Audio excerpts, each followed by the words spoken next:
আগামী দিনে এই রাজ্যের মানুষ, এই রাজ্যের যারা প্রতিবাদী বিবেকবান মানুষ, যারা মনে করেন এই হত্যার প্রতিবাদ আরো তীব্র হওয়া উচিত, তখন সেই সামনের সারিতে তামান্নার মা থাকবেন।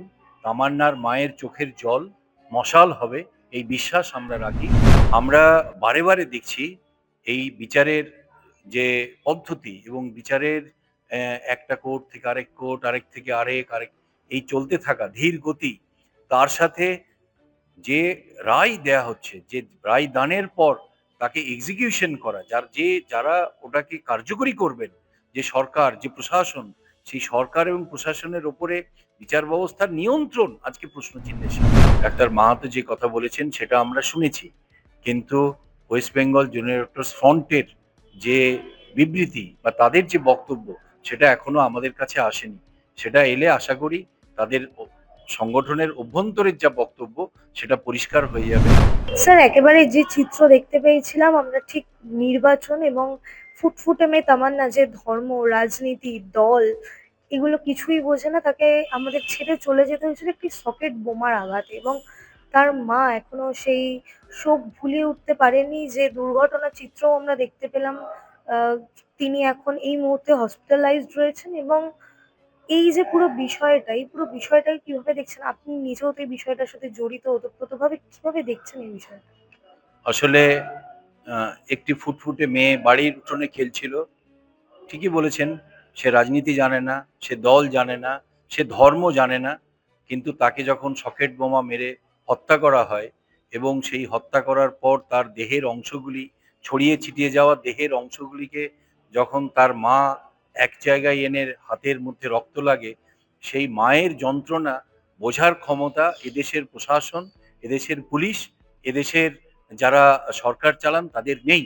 সেই মায়ের বুকের যন্ত্রণা বোঝার, কখনো কখনো সেই যন্ত্রণায় তার মা আমাদের এই লড়াইয়ের সাথীতে আছেন, কখনো কখনো হয়তো তার মধ্যে কোনো দুর্বলতা এসে যাচ্ছে।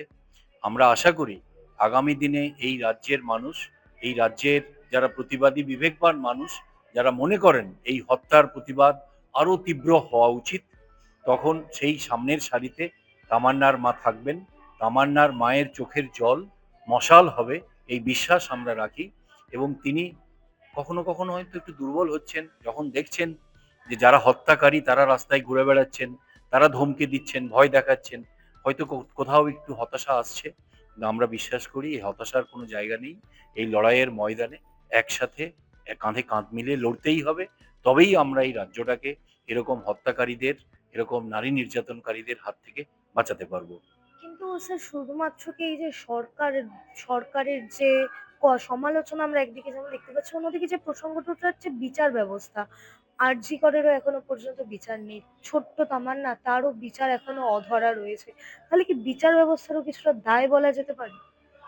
বিচার ব্যবস্থা আমাদের দেশের অনেক জায়গাতেই প্রশ্ন চিহ্নের সামনে। কয়েকদিন আগে আমরা দেখলাম উন্নাওয়ের সেই নির্যাতিত মেয়েটির, আম, যিনি নির্যাতন করেছেন তিনি একজন একটি দলের এমএলএ ছিলেন।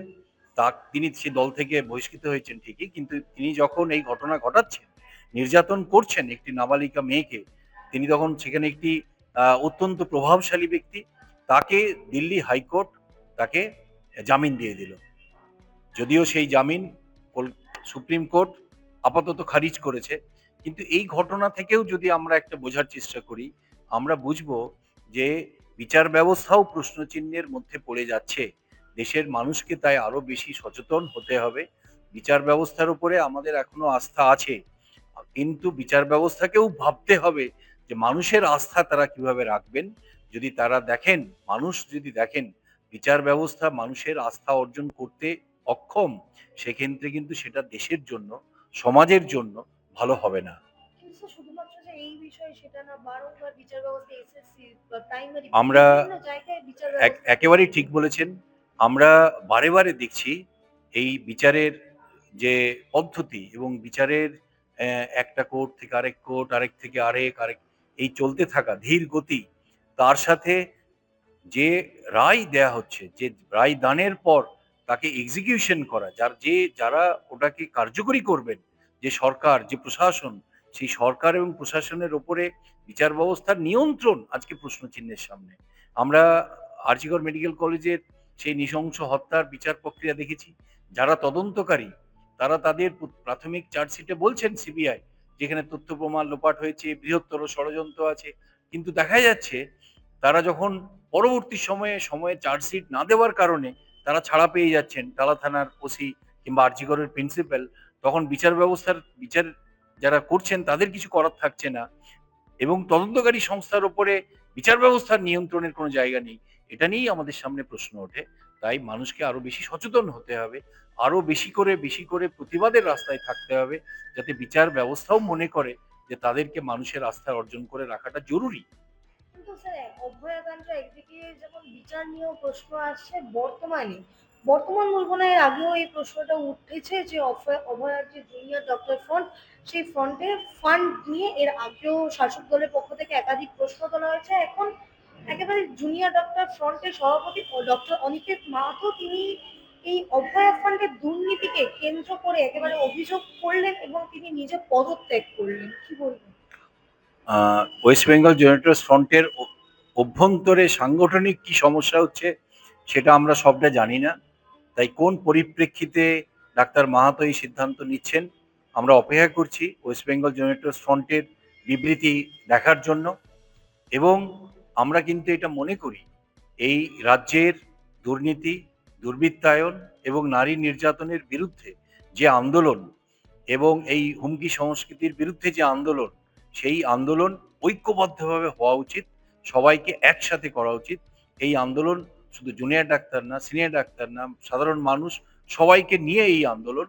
তাই আশা করি ওয়েস্ট বেঙ্গল জুনিয়র ফ্রন্ট তার সংগঠনের অভ্যন্তরে যে বিরোধ বা যে ধরনের বক্তব্য তারা মেটাতে পারবেন এবং এই আন্দোলনের পথে ঐক্যবদ্ধভাবে থাকবেন। কিন্তু আইনি পরামর্শ উপেক্ষা করে অগণতান্ত্রিকভাবে নাকি কমিটি তৈরি করা হয়েছিল, অভিযোগ করছেন ডক্টর অনিকেত মাহাতো। আসলে আমরা আবারও বলি, ডাক্তার মাহাতো যে কথা বলেছেন সেটা আমরা শুনেছি। কিন্তু ওয়েস্ট বেঙ্গল জুনিয়র ডক্টরস ফ্রন্টের যে বিবৃতি বা তাদের যে বক্তব্য সেটা এখনো আমাদের কাছে আসেনি। সেটা এলে আশা করি তাদের সংগঠনের অভ্যন্তরের যা বক্তব্য সেটা পরিষ্কার হয়ে যাবে এবং সেটার জন্য আমরা অপেক্ষা করছি। ততক্ষণ পর্যন্ত আমরা এটুকু বলতে পারি, এটা কোনোভাবেই আমাদের কাছে কাম্য নয়। জুনিয়র ডক্টরস ফ্রন্টের অভ্যন্তরের এই বিরোধ আমাদের কাছে কাম্য নয়। এই লড়াইয়ের মধ্যে কোনো ভাগাভাগি কোনোভাবেই কাম্য না। এই লড়াই একসাথে লড়তে হবে এবং এক পথে লড়তে হবে। তাতে সেখানে আমাদের নিজেদের মধ্যে যেটুকু ভুল বোঝাবুঝি, মতের বিরোধ সেটা আমাদের সংগঠনের অভ্যন্তরে আমাদের মেটাতে হবে।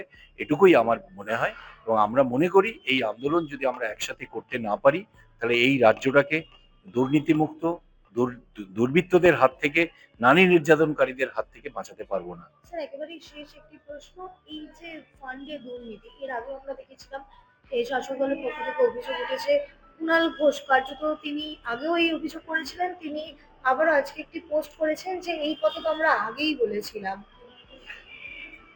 ওয়েস্ট বেঙ্গল জেনারেটর্স ফ্রন্ট আমার মনে আছে আরজিকর মেডিকেল কলেজে তারা কনভেনশন করে সেখানে প্রতিটি পয়সার হিসেব দিয়ে দিয়েছেন। প্রতিটি আর্থিক বছরের তাদের কি কত টাকা কে দিয়েছেন এবং কিভাবে খরচ হয়েছে তার হিসেব তারা দিয়েছেন এবং আমার বিশ্বাস তারা সেই হিসেব আবার এবছর তার অর্থবর্ষ শেষ হওয়ার পরে তারা দেবেন। তাই যে অভিযোগ তোলা হচ্ছে তাদের অর্থ নয়ছয়ের, এটা আমি বিশ্বাস করি না এবং তারা তাদের সেই অর্থের হিসেব দেবেন, দিয়েছেন এবং ভবিষ্যতেও দেবেন। এবং এই ব্যাপারে ওয়েস্ট বেঙ্গল জেনারেটর্স ফ্রন্টের উপরে আমাদের অগাধ আস্থা আছে যে যে ছেলেমেয়েরা ১৭ দিন শুধুমাত্র একটু জল খেয়ে রাস্তায় গরম এরকম পরিবেশকে উপেক্ষা করে আলো পাখা ছাড়া কাটাতে পারে, তাদের কাছে এই অর্থের কোনো মূল্য নেই। তাদের কাছে জীবনের মূল্য অনেক বড়। তাদের কাছে জীবনবোধ অনেক বড়। তারা এই সংগ্রামে যে লড়াইয়ে আছে, যেখানে তাদের নিজেদের জীবনকে তারা বাজি রাখতে পারে, সেখানে এই ধরনের অভিযোগ, অর্থনৈতিক অভিযোগ অত্যন্ত আমাদের কাছে বেদনাদায়ক এবং যারা করেন তারা আসলে এই অর্থ ছাড়া কিছু বোঝেন বলে মনে হয় না। তাদের কাছে অর্থটাই জীবনের, মানে টাকাই তাদের কাছে জীবনের সব। তাই হয়তো তারা এই ধরনের অভিযোগ তোলেন। এর বাইরেও যে পৃথিবীতে কিছু মানুষ আছেন যাদের কাছে জীবনের মূল্যবোধ, জীবনবোধ অনেক উপরে, সেটা বোঝার মতো ক্ষমতা তাদের নেই।